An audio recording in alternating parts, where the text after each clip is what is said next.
नमस्कार, मैं हूं आंचल आनंद। देश के सबसे बड़े चुनावी शो इंडिया का चुनावी अड्डा में आपका बहुत बहुत स्वागत है। आज आपको दिखाएंगे कि कैसे छत्तीसगढ़ से लेकर एमपी तक सब कुछ नमो नमो हो गया। आपको दिखाएंगे कि कैसे जब पीएम मोदी ने ढोल उठाया तो पूरा छत्तीसगढ़ उसकी धमक पर झूम उठा। नमस्कार, आपके साथ मैं हूं पूर्णिमा मिश्रा और आज आपको दिखाएंगे कैसे मध्य प्रदेश में पीएम मोदी और राहुल गांधी ने जनसभाएं की और मध्य प्रदेश की सियासत में बयानबाजी से तूफान ला दिया और क्यों राजस्थान कांग्रेस में एक बार फिर से बगावत शुरू हो चुकी है।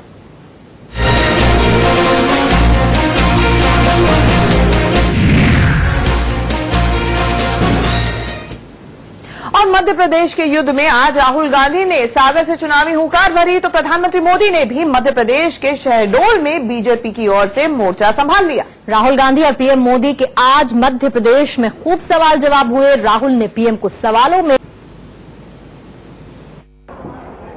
हाथ नहीं उठा, मतलब शिवराज चौहान जी ने एक व्यक्ति को, एक युवा को रोजगार नहीं दिया है।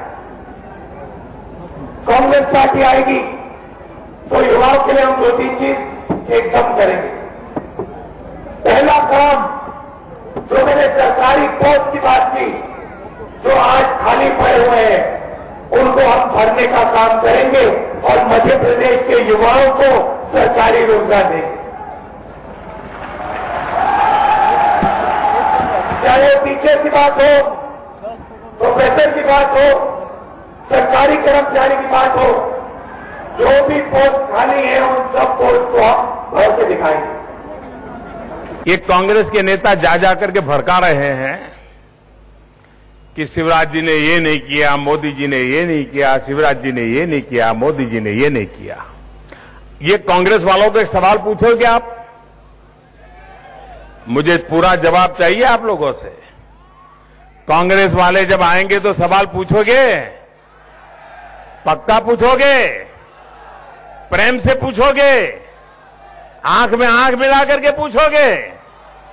अगर वो कहते हैं कि सड़क क्यों नहीं बनी तो आप उनको इतना पूछ लीजिए, 55 साल आपने सरकार चलाई थी, क्या आप सड़क बनाए गए थे और शिवराज जी ने आकर के उखाड़ फेंकी है क्या?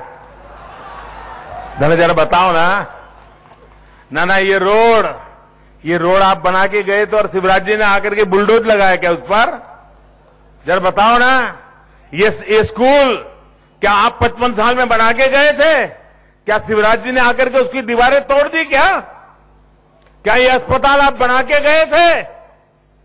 जो काम उन्होंने नहीं किया हमें पूछ रहे हैं क्यों नहीं हुआ। वहीं दूसरी तरफ राहुल गांधी ने किसानों की बात की। पीएम से सवाल किया कि किसानों का कर्जा क्यों नहीं माफ किया, किसानों को एमएसपी क्यों नहीं दिया। और राहुल के इस सवाल पर पीएम मोदी ने भी साफ शब्दों में जवाब दिया। पीएम राहुल के इस सवाल पर कांग्रेस सरकार को उनके कामों की भी याद दिलाना नहीं भूले। थोड़ी सी मैं किसानों की बात करना चाहता हूं। किसानों की बात करना चाहता हूं। शिवराज जी ने पिछले 15 साल किसान की मदद नहीं की। नरेंद्र मोदी ने 4.5 साल में 3,50,000 करोड़ रुपया हिंदुस्तान के सबसे अमीर लोगों का बात किया है। 3,50,000 करोड़ रुपया, मतलब मनरेगा को चलाने में 35,000 करोड़ रुपए लगते हैं। देश में करोड़ों लोगों को रोजगार देने के लिए 35,000 करोड़ रुपए मनरेगा में लगा। उससे 10 गुना ज्यादा पैसा नरेंद्र मोदी जी ने चुने हुए अपने 15-20 उद्योगपतियों को दिया है। अरे 55 साल में तुम जो नहीं कर पाए पहले उसका जवाब दो। क्या तब तुम्हारे दिमाग को ताला लग गया था क्या? ये पहली बार तुम्हें पता चला कि विकास का मतलब ये होता है, ये है करना होता है? और इसलिए भाइयों बहनों, कांग्रेस पार्टी, मैं तो हैरान हूं और अब मुझे समझ आया है कि इतने सालों तक उनको बार बार चुनाव में जीतते कैसे थे। क्योंकि उस समय विरोधी दल की भी ताकत बहुत कम थी, मीडिया भी उतना वाइब्रेंट नहीं था और इतनी चैनल भी नहीं थे, इतने अखबार भी नहीं थे, सोशल मीडिया तो था ही नहीं। इसलिए वो जो झूठ परोसते थे वो नीचे तक पहुंच। वहीं राहुल ने कहा कि मैं पीएम मोदी से कुछ सवाल पूछने उनके ऑफिस गया था, लेकिन पीएम ने जवाब ही नहीं दिया। और राहुल के इस सवाल का जवाब भी प्रधानमंत्री मोदी ने सीधे शब्दों में दिया और राहुल पर झूठ बोलने का आरोप लगाया। मैं नरेंद्र मोदी जी के ऑफिस से गया, स्वयं गया और उनसे मैंने एक सवाल पूछा। मैंने कहा, नरेंद्र मोदी जी एक बात बताइए, आपने 3 लाख करोड़ रुपया 15-20 लोगों का बात किया, आप किसान से भूले छीनते हो, उसको आपने सही दाम देने का वायदा किया, उसको आप सही दाम नहीं देते हो, एमएसपी नहीं देते हो, बारिश होती है, ओला गिरता है, आप उसको मुआवजा नहीं देते हो, हम जमीनी अधिकरण बिल लाए, उसकी जमीन की रक्षा के लिए लाए, उसको आपने रद्द करने की कोशिश की, 3 बार आपने उसको पार्लियामेंट में रद्द करने की कोशिश की। तो मोदी जी, आप हमें बताइए, आप किसान का कर्जा माफ क्यों नहीं करते हो? अब पता चल गया है कि ये झूठे के कारोबारी, ये झूठ के शहंशाह कितना झूठ बोल सकते हैं, कितनी बार झूठ बोल सकते हैं, कैसा कैसा झूठ बोल सकते हैं, कहां कहां झूठ बोल सकते हैं।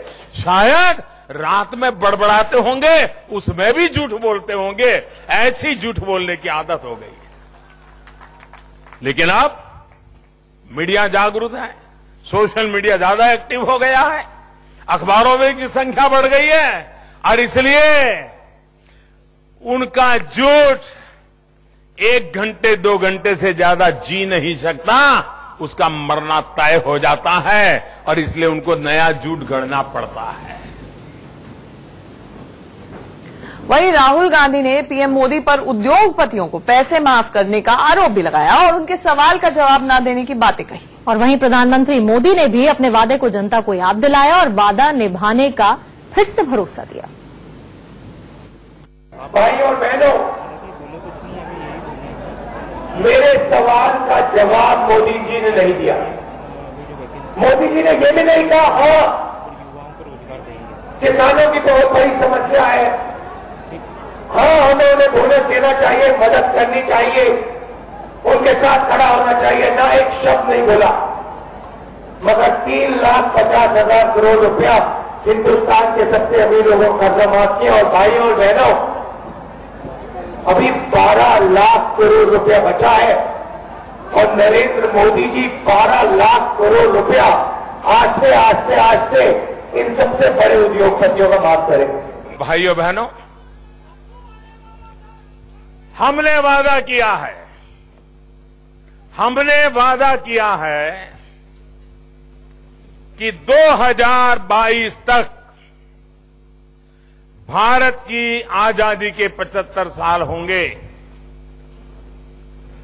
तब तक हम हिंदुस्तान में एक भी परिवार को बिना घर का रहने नहीं देंगे। हर परिवार को उसका अपना घर होगा। मुझे बताइए, हमारे इस वादे पर किसी को शक है क्या? पूरी ताकत से बताइए, उनके कान फट जाए से बोलो, क्या किसी को शक है क्या? हमारे इस वादे पर जरा पर भी शक है क्या आपको? चलिए आगे बढ़ते हैं। छत्तीसगढ़ में विधानसभा चुनावों का आगाज हो चुका है। पहले चरण में 18 सीटों पर वोटिंग हो चुकी है। 20 नवंबर को दूसरे चरण में 72 सीटों पर वोटिंग होनी है। दूसरे चरण की वोटिंग से पहले आज छत्तीसगढ़ के अंबिकापुर में पीएम मोदी ने रैली की और जनसभा को संबोधित किया। पीएम अंबिकापुर के सरगुजा में थे। बीजेपी के स्टार प्रचारक पीएम मोदी का मंच पर जोरदार स्वागत हुआ। पीएम पूरे जोश के साथ अंबिकापुर में जनता से रूबरू हुए। मंच पर पार्टी कार्यकर्ताओं की ओर से माला पहनाकर पीएम का स्वागत किया गया। पीएम ने सरगुजा की जनता से लोकगीत के माध्यम से जुड़ने की कोशिश की। पीएम ने ढोल बजाकर सरगुजा की जनता के अभिवादन को स्वीकार किया। अंबिकापुर में 8 विधानसभा सीटें हैं और दूसरे चरण के चुनाव में पहले पीएम मोदी का इस तरह से अंबिकापुर में जनता से रूबरू होना जाहिर तौर पर बीजेपी को फायदा पहुंचाएगा।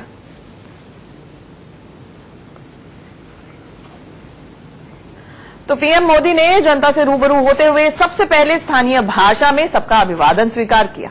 पीएम अपने भाषण में सीधे कांग्रेस पर हमला बोलने लगे और लोगों से ज्यादा वोटिंग करने की बात की। मां महामाया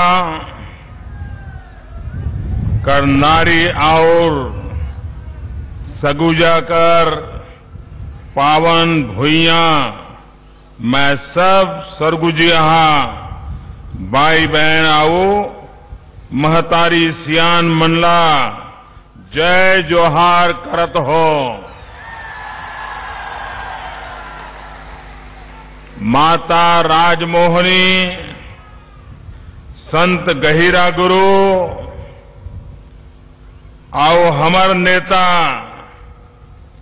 लरंग सायकर करम भूमि में राउर मन कर बीच में मोला आए के आज मौका मिली मोर मन हर बहुत गदगद लागत है। उंगलियां काट देने की चुनौती देने वालों को लोगों ने जो जवाब दिया है वो छत्तीसगढ़ के दूसरे चरण के मतदान के लिए भी बहुत बड़ी प्रेरणा है। भाइयों बहनों, बस्तर के लोगों ने जो हिम्मत दिखाई है, आप मुझे बताइए उस हिम्मत का समर्थन करना चाहिए कि नहीं करना चाहिए?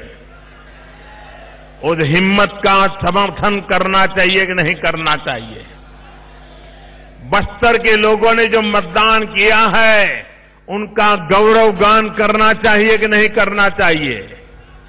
करना चाहिए, पक्का करना चाहिए। लेकिन करोगे कैसे? इसको करने का तरीका बड़ा सरल है। 20 तारीख को आप अपने पुराने सारे रिकॉर्ड तोड़ दो, बस्तर के भी रिकॉर्ड तोड़ दो। इतना भारी मतदान करो, इतना भारी मतदान करो कि बस्तर के लोगों ने जो हिम्मत दिखाई है उस हिम्मत के प्रति आपका भी एक गौरव गान थप्पा लग जाए। इसलिए मैं आपसे अनुरोध करता हूं कि भारी मतदान की। तो पीएम की भारी मतदान की अपील है कि पीएम ने अमीरों की सरकार का सवाल उठाने वालों को अपने भाषण में संदेश भी दिया और इशारों में ये भी बता दिया कि सरकार की प्राथमिकताएं क्या क्या है। और इसके साथ ही प्रधानमंत्री ने छत्तीसगढ़ के विकास की बात भी की। सरकार की आगे बढ़ने की नीति क्या है वो भी साफ कर दिया। क्या सरकार अमीरों के लिए होती है? अगर अमीर के बच्चे को पढ़ना है तो वो तो बड़े शहर की महंगे से महंगी हॉस्टल में बच्चों को रख करके पढ़ाई करवा देगा। सरकार की जरूरत होती है गरीब बच्चों की पढ़ाई के लिए। अमीर का परिवार में बीमारी आ जाए तो उन्हें सरकार की क्या परवाह है? वो तो हवाई जहाज में बैठ करके अपने रिश्तेदार को लेकर के अच्छे से अच्छी अस्पताल शहर में चला जाएगा, उपचार करवा के आएगा, नोटों के जोर पे काम कर लेगा। गरीब का परिवार का स्वजन अगर बीमार हो जाए उसको तो सरकार के सिवा कोई सहारा नहीं होता है। सरकार गरीब के लिए होती है। भाइयों बहनों, शहर में बड़ी बड़ी सड़कें हो लेकिन अगर गांव में सड़क नहीं होगी तो विकास का लाभ कैसे पहुंचेगा? और इसलिए नागरिकों के लिए सरकार चुनने का एक ही मानदंड होता है और वो मानदंड ये होता है, क्या सरकार अपने पराये का भेद तो नहीं करती है? सरकार मेरे तेरे के बीच में खाई तो पैदा नहीं कर रही है। सरकार गांव और शहर के बीच में भेद तो नहीं कर रही है। सरकार मेरी बिरादरी, तेरी बिरादरी, मैं इस बिरादरी से हूं तो उसका तो काम होगा, तुम उस बिरादरी के हो, तुम्हारा काम नहीं होगा, ऐसा भेदभाव तो नहीं करती है। तो पीएम ने साफ तौर पर छत्तीसगढ़ के लिए किए गए कामों को जनता तक पहुंचाया और छत्तीसगढ़ में कांग्रेस की 3 साल की पुरानी सरकार पर निशाना भी साधा। पीएम ने अपने भाषण में अटल जी को याद किया। छत्तीसगढ़ बनाने में अटल जी की जो भूमिका रही वो भी जनता तक पहुंचाई। हमें साथ भी सबका चाहिए और हमें विकास भी सबका करना है। सिर्फ उनका नहीं, जो वो भी मेरे छत्तीसगढ़ के हैं। जो हमें वोट नहीं दे पाते हैं वो भी मेरे छत्तीसगढ़ के हैं। इस विचार को लेकर के हमने काम किया है। भाइयों बहनों, आप मुझे बताइए, कभी कभी हम पुरानी बातें भूल जाते हैं, उसके कारण बहुत नुकसान हो जाता है। जब ये छत्तीसगढ़ बना, अटल बिहारी वाजपेयी जी ने बनाया। उत्तराखंड बना, उसके पहले आंदोलन चले, गोलियां चली, माताओं बहनों पर जुल्म हुआ, नौजवानों को जेलों में बंद कर दिया। पुरानी सरकार ने उत्तर प्रदेश में विभाजन करके अलग उत्तराखंड बनाने के खिलाफ बहुत बड़ी मुहिम छेड़ी थी। आखिरकार उनको झुकना पड़ा था। भाइयों बहनों, ये अटल बिहारी वाजपेयी थे। छत्तीसगढ़ के विकास के लिए न गोलियां चली, न आंदोलन चले, न सर कटे। अटल बिहारी वाजपेयी जी ने सामने से आकर के छत्तीसगढ़ के सपनों को पूरा करने के लिए छत्तीसगढ़ बनाया था। तो पीएम ने अपने भाषण में साफ तौर पर कहा कि कांग्रेस सिर्फ लड़ाने का काम करती है। कांग्रेस ने सिर्फ लोगों को लड़ाया ही है अब तक। और इसके साथ ही पीएम मोदी ने छत्तीसगढ़ को शांति से अलग कराने की बीजेपी सरकार की कूटनीति की भी तारीफ की। ये कांग्रेस पार्टी अनेक वर्षों तक तेलंगाना की मांग ठुकराती रही, तेलंगाना बनाने के संबंध में लड़ाइयां लड़ती रही, तेलंगाना का आंदोलन करने वालों को गोलियों से भूनती रही, लेकिन कभी स्वस्थ मन से पार्लियामेंट में चर्चा करने की हिम्मत नहीं करती थी। लेकिन जब राजनीतिक उल्लू सीधा करने की नौबत आई, रातों रात आंध्र के लोगों की भावनाओं का आदर किए बिना, आंध्र के लोगों को क्या कहना है उनको सुने बिना, जैसे अटल जी ने छत्तीसगढ़ बनाया, मध्य प्रदेश छत्तीसगढ़ प्यार से अलग हो गए, आंध्र को भी प्रेम से, बिना कटुता से, दोनों के हकों की रक्षा करते हुए बहुत ही अच्छी तरह विभाजन करके तेलंगाना बनाया जा सकता था। लेकिन खाई न पैदा करे, टकराव पैदा न करे, भाई भाई को लड़ाए नहीं, तब तक ये कांग्रेस को चैन नहीं पड़ता है।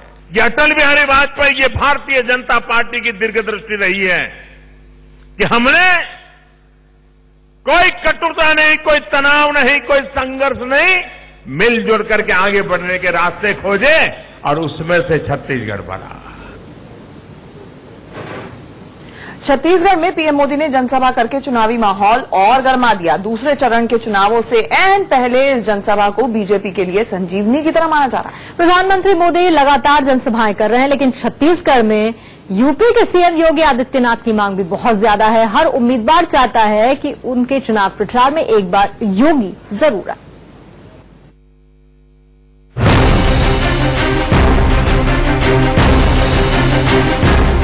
मध्य प्रदेश से लेकर छत्तीसगढ़ तक यूपी के सीएम योगी आदित्यनाथ का जादू सर चढ़कर बोल रहा है। बीजेपी का हर एक प्रत्याशी चाहता है कि योगी उनके विधानसभा क्षेत्र में दौरा करें और रैली को संबोधित करें, जिससे चुनाव प्रचार के आखिरी दिनों में न सिर्फ पार्टी को मजबूती मिलेगी, बल्कि वो प्रत्याशी भी अपनी सीट पर और मजबूत हो जाएगा। दरअसल बीजेपी नेतृत्व योगी आदित्यनाथ को पीएम मोदी के बाद सबसे बड़ा चुनाव प्रचारक बता रहा है। योगी आदित्यनाथ जोर शोर से बीजेपी के लिए चुनाव प्रचार में लगे भी हुए हैं। छत्तीसगढ़ के जशपुर में एक चुनावी सभा में योगी ने छत्तीसगढ़ में कांग्रेस के कुशासन पर कुठाराघात किया और छत्तीसगढ़ के लोगों को योगी सरकार के उन 3 सालों की याद भी दिलाई। मित्रों, आज हम सब आए हैं चुनावी समर के इस वेला में एक बार पुनः आपके बीच में। आप सब जानते हैं कि 2003 तक कांग्रेस की सरकार थी, अविभाजित मध्य प्रदेश में भी और छत्तीसगढ़ बनने के बाद भी। छत्तीसगढ़ बना 2000 में, लेकिन प्रारंभिक 3 वर्षों तक कांग्रेस का कुशासन था। इस कुशासन में सड़कें नहीं थी, बिजली नहीं थी, शिक्षा की पूरी व्यवस्था नहीं थी। योगी अपनी रैलियों में न सिर्फ कांग्रेस को निशाने पर रख रहे हैं, बल्कि धर्म के आधार पर हो रही राजनीति पर भी जमकर हमला कर रहे हैं। योगी कांग्रेस की दोहरी नीति पर हमले कर रहे हैं। इटली से आयातित सौदागरों के माध्यम से धर्मांतरण की राष्ट्र विरोधी गतिविधियां भी चरम पर चल रही थी। इन गतिविधियों पर अपने दम पर, अपने बल पर अंकुश लगाने का कार्य किसी ने किया था तो जशपुर की इस महाराज ने, कुमार दिलीप सिंह जदेव ने। और आज उसका परिणाम है कि क्षेत्र अपने आप को सुरक्षित महसूस कर रहा है, जिससे योगी की चुनाव में डिमांड और बढ़ गई है। जशपुर में योगी आदित्यनाथ के इस बयान ने राजनीति के गलियारों की हलचल बढ़ा दी है। 20 नवंबर को छत्तीसगढ़ में दूसरे चरण की वोटिंग होनी है और उससे ठीक पहले योगी का ये बयान छत्तीसगढ़ की सियासत की हवा का रुख बदल सकता है। Bureau report, India news.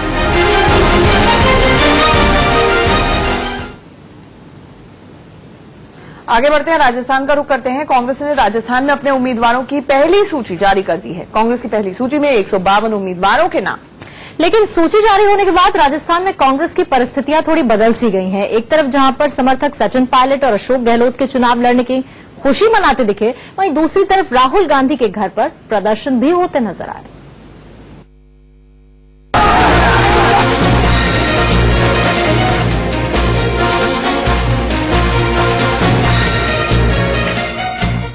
Rajasthan के रण में कशमकश का दौर खत्म होने लगा है।